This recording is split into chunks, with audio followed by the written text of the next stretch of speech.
Hello everyone. I'm very honored today to have Dolar Agrawal ma'am with us. She is a pre-primary certified teacher with a 5 plus years of experience. Currently, she is a mother of a 3-year-old and she is focused on the overall development of his child through Montessori education. Today, we are going to get some insights from her basically on Montessori education. Thank you very much, ma'am, for joining us today. Thanks a So lot just for inviting me. Thank you. So just give us an idea that what is actually a Montessori education. First of all, let me tell you one thing that a lot of people have a misconception that if we are offering a wooden toy and not a plastic oriented toy and we are giving it to our child, it becomes a Montessori form of education. Then you are very wrong. Please don't rely on this because Montessori education relies on certain principles, and these principles are very basic and very easy to understand. And these principles are: the center of the education has to be child. We are following a child centric approach, and the instructors, they revolve around the child. What we have to understand is that if we are following the child's natural interest, if we are giving him independence to choose, if we are respecting his choices, if we are giving him hands-on learning experience, then this all together collaborate and this forms a Montessori set of education. This is very much different from what we see in a traditional method. What happens in a traditional method, that if we have to explain any concept or if we have to teach any concept, the instructor or the teacher gives verbal communication or instruction to the kids. Right, Whereas right. when it comes in Montessori education setup, what is the role of an instructor? We give a prepared environment to a child, and then the child learns those things by using his hands and heads. Because we believe if the child is using his hands, his senses, his head means brain, then that concept is going to stay for a longer period in his mind. So this is the basis of Montessori education. So you want to say that we try to engage child through playful activities. Correct. Right. Playway method is the basic principle of Montessori education. We do not have to force them for doing activities which they do not like. Independence, respecting their choice, and giving them practical life skills in a way that they learn things by making use of their hands. They are themselves doing things. We are not giving verbal instructions to them that, see, you have to do this and this becomes a concept, you have to do this becomes an activity. What we Right. do is only we give a prepared set of environment or a set of multiple traits to them, wherein they have option to choose. They will choose, they will perform the activity, and they will learn.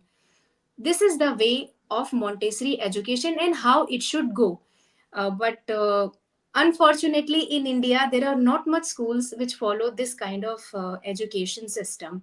We still follow that traditional method of teaching things to kids. Right. Right. However, certain principles of Montessori, Maria Montessori, have been included. That is, nowadays, more schools are relying on giving this playway method learning concept to the kids. But there is no school, at least that I could find in my city, that is Mumbai, which is 100% Montessori based. And people nowadays are more focused. The parents are most focused, selecting schools that follow this Montessori education system, right? Yes, because nowadays everybody feels the basic concept that if they are doing things by their hand, they are going to retain it for a longer period of time. But yes, the schools do not follow 100% Montessori education approach because there are certain principles. If these principles are involved, then only the education system becomes a Montessori. Like, the classroom has to be of mixed age group, because Maria Montessori believed that if the classroom is of mixed age group, the younger ones, what will do, they'll observe the elder ones, and by observing, they will learn. This doesn't happen because the classrooms are traditional. They have age criteria. The other principles which she elaborately mentioned were were like just say the older children taking care of little ones, making them understand what is empathy. And then children are given certain level of freedom to choose their activities. But this hardly happens, because what happens, school has a curriculum to go through. So a certain level of independence is given, but not up to that level. And also, Montessori education focuses that every child has their own learning pace. For example, a child of 3 years, a certain child of 3 years would be specialized in doing this activity, and another child of 3 years might not be. So, what we have to do is, instead of focusing that this child is not able to do the thing the other one is, we have to focus on this thing, that yes, this child is not able to do a particular task because he is not interested in. So respecting his choice is the basic form of Montessori education. And if we respect the choices, there are certain things we all come to know. If we are giving them independence, we'll come to know that he might not be doing a particular thing, but he might be doing other particular thing in a very good manner. So, treating every child a unique set and having unique developmental phase, you having unique set of emotions, having unique trait of development is uh, is what to be considered. That every educator should consider. They should take in point.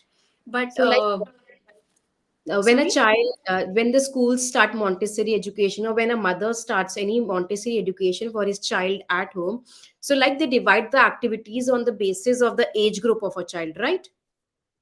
Yes, generally people divide this, but I would like to add here that instead of dividing the activities and choosing the activities according to the age, keep two things into mind: the development schema your child is going through and the development milestone he is undergoing through. Because every child develops in a certain age, in a certain pattern. They have every child goes through these schemas at different age. So if you keep in mind these two things, aligning activities becomes very easy. Just for example, there are certain age groups when a child starts to sit between 10 to 11 months, when the child is very much interested in transferring from one place to another, from Right. one glass to another, from one pot to another. In a So, toy. what you can do is, instead of just giving him this at an age of 8, because they generally other kids do this at age, focus whether he is interested or not. The children give you lot of signs. The moment you get those signs, what you have to do is grab two beautiful bowls, add anything to them which is child safe, give him a spoon, and you will see that he is doing that very nicely. So instead of doing this at certain age, follow those schemas and signs that the child shows. So this becomes a setup which you are offering. You are not giving verbal instruction, you are just showing him to do that, and you are done. You are a passive watcher now. See what your child does, and when he is able to do that, increase the challenge. Okay. Because as and when they master a particular challenge, they move away from it. So the trick here is, if you want an activity to go for a long, keep on increasing the challenge slowly and steadily, keeping in mind that it is child safe challenge.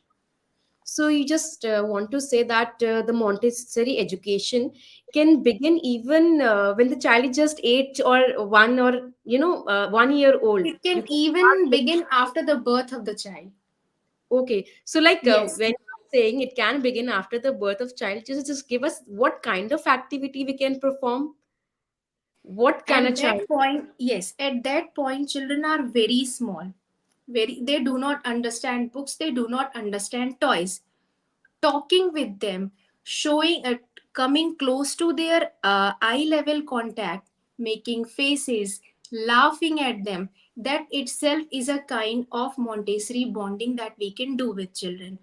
Or at that point of time, children are very much attracted to black and white things, because Yeah. colors are not very much understandable to them. So what you can do is show them black and white pictures, handmade pictures, whatever pictures you can get. sit next to them, sing rhymes with them, because mother and child bonding is also a part of Montessori education.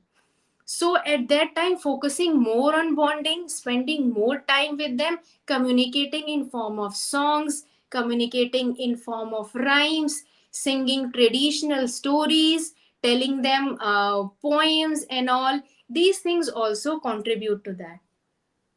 Okay, so like what kind of skills or developments happen in a child when you start this Montessori education? Like you say that we can start it even after the birth of a child. So when a child is seeing black and white images, he can see the images. So it is development of his sensory skills. Correct.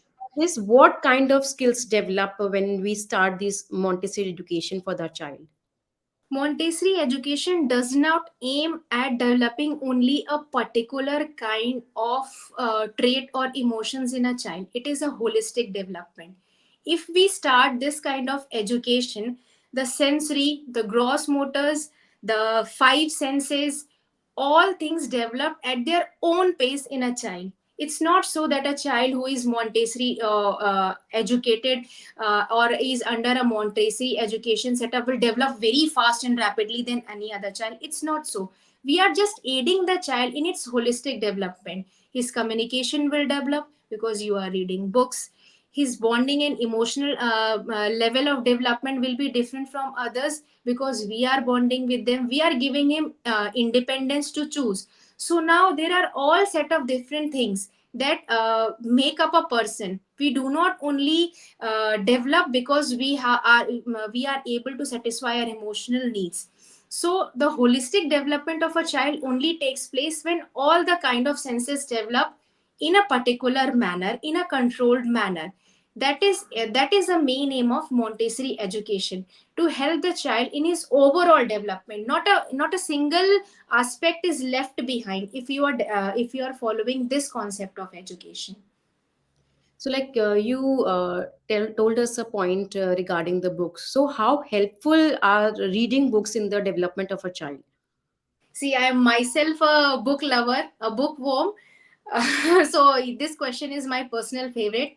Trust me, books are the best thing that you can do with your child, even for the moms. See, there are a lot of moms who go out, they do not have time to make activities, they do not have time to involve their little one in household chores. So what they can do is simply read a book.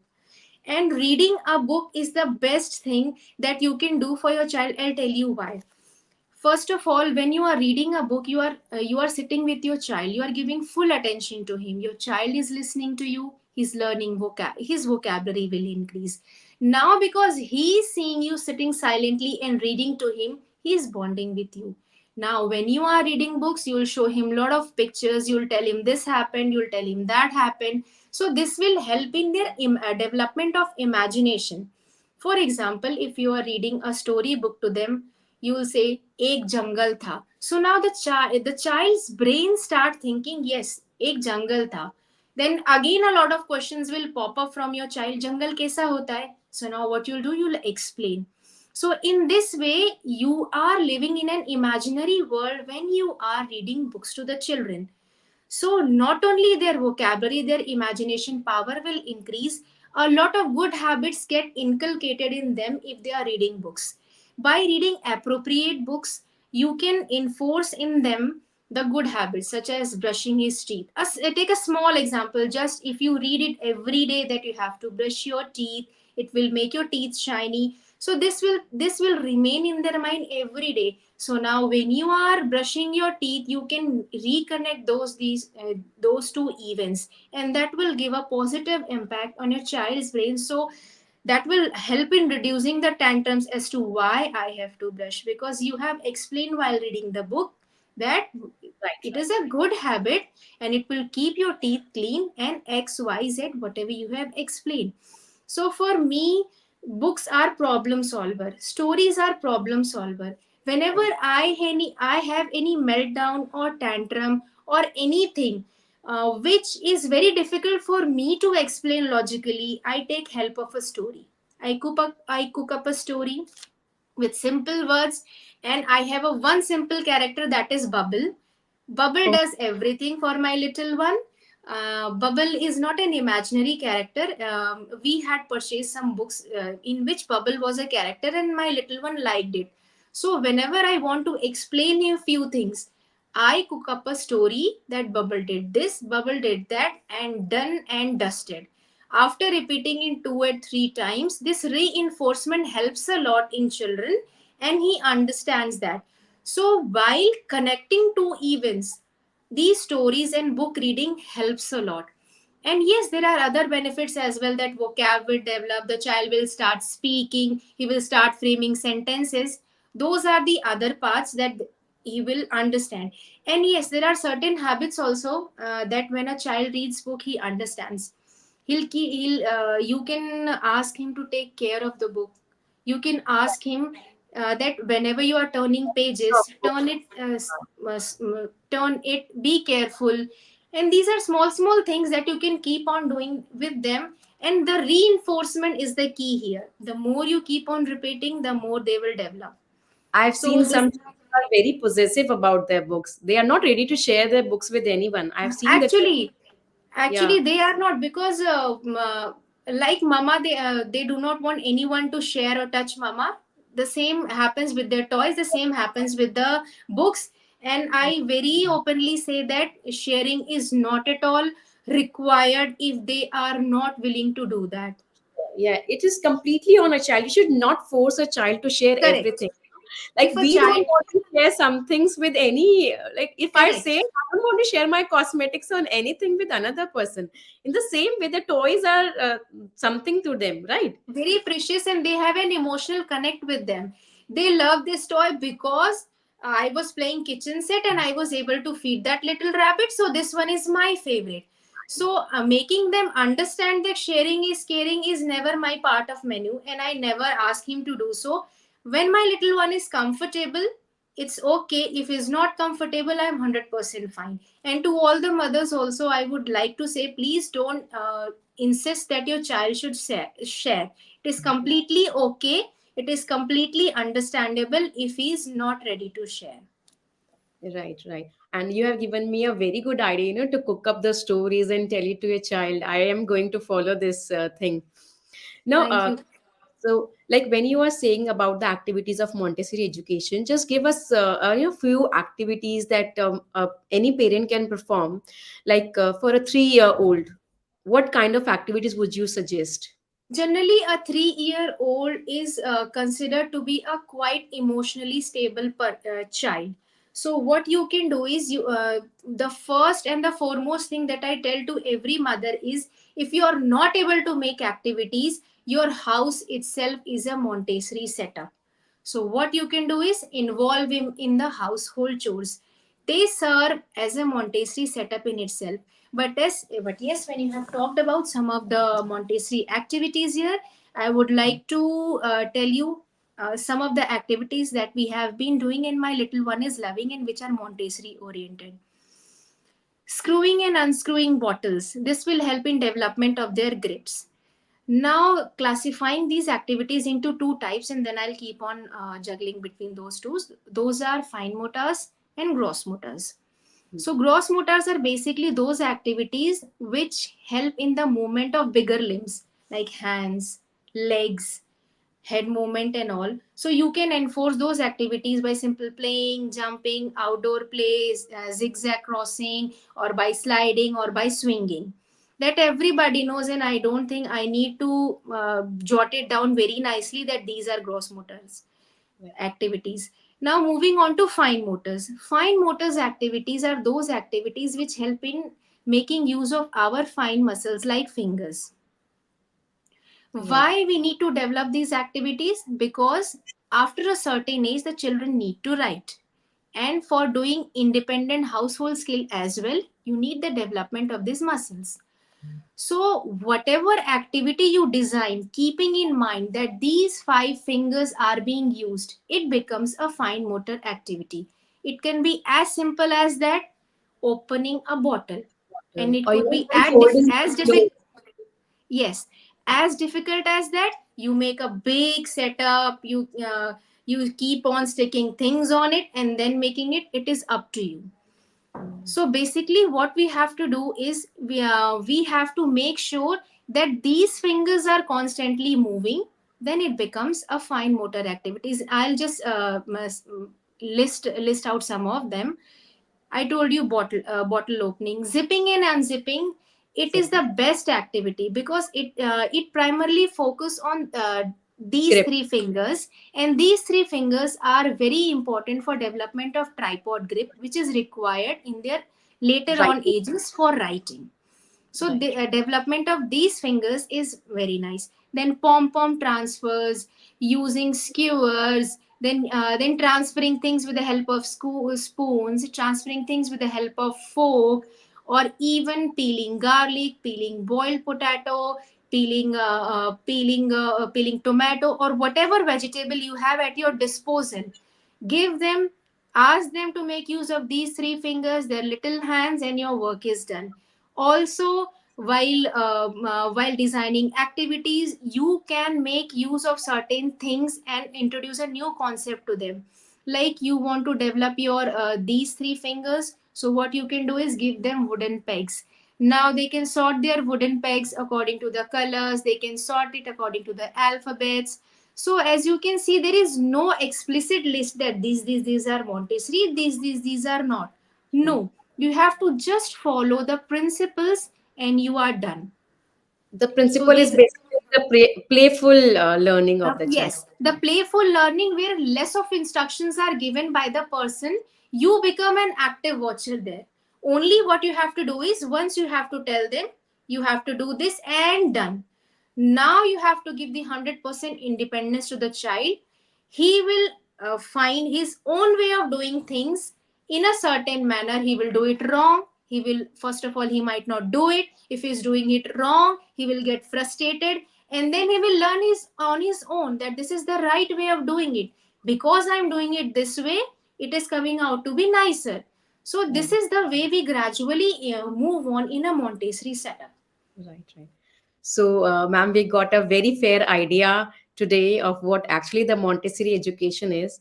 Also, before we wind up our session, just do you want something to tell to the parents who are just starting the Montessori education for the kids, or who want to start the Montessori education for the kids? Just if you would like to say something to the parents. Yes, to all the mothers and to all the parents who are willing to start this Montessori education, please do not get baffled as to what you have to do and what you do not have to do. If you are not able to figure out toys, if you are not able to figure out activities, it's completely okay. I have been saying it to all the parents and to all my followers and to everyone who wants an understanding of Montessori education that your house itself is a Montessori setup. Try to involve your child in household work. Try to give him responsibility. Try to give him independence, and you are done and dusted.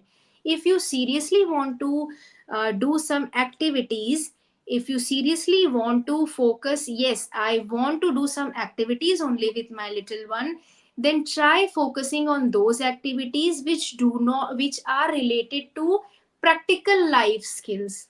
Beginning with them becomes easier for little one to relate.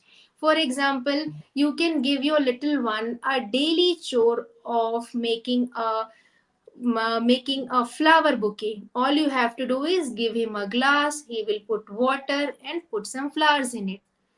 This has served a lot of purpose. This single activity has served a lot of purpose. Your child has learned transferring water. Your Right. child has learned handling the glass. So now when your child is handling the glass, his five fingers are working, his all hands is being used. When he's putting in flowers, his fingers are being used. Again, his this is a prerequisite of a pincer grip development. So by designing these small activities, you can help in development of your child. Need not be it is done on cardboard, because a lot of parents have this question, because I don't have time, I cannot cut Yeah. cardboard, I am not a mother who can do DIY. It's okay, 100% okay. All you have to do is find some activity which is available at your house readily, and you are done and dusted. That's all. And Yeah, yes, there there's are no some touch. Montessori toys that do exist, like permanence box and all, that will help in enhancing the development of your child. But the thing is, after a certain point of time, your child will grow out of that. Right, So invest, when you are investing it, make sure that it has to be open ended, or you have to put it to multiple use, because that is the only way you can be eco friendly mom, and that is the only way you can teach your child to make multiple use of certain things. And these things start at very early age, and your kids notice a lot. If you do not use the toy multiple time, they'll just only think "Ki, this toy is to be done, it is done when I'm done with a particular challenge." So when you come up with the other ideas of using a single toy in different manner, they'll also start thinking in that manner, because their one power is overpowering all the other senses, that is observation. right. So the Montessori all about educate about observation. The more the Yes, child observation. grasps The the more thing, the child observes the parents, they learn from parents, they learn from their peers, they learn from things. anyone who are in contact with, they learn from nature even. Yeah. So thank you very much, ma'am, for giving us such an insightful session. It was really learning for us. Thank you very It was much. nice communicating with you. After a long, I had someone to share my ideas with, and it was really nice. I felt very nice talking with you. When you have someone who can understand you, it feels great. Right. Okay, ma'am. Thank you very much, ma'am, for the session. Thank you. Thank you very Thank much. you. Hope for the best. Hope for your better future. Thank you. Thank you. Bye. Bye.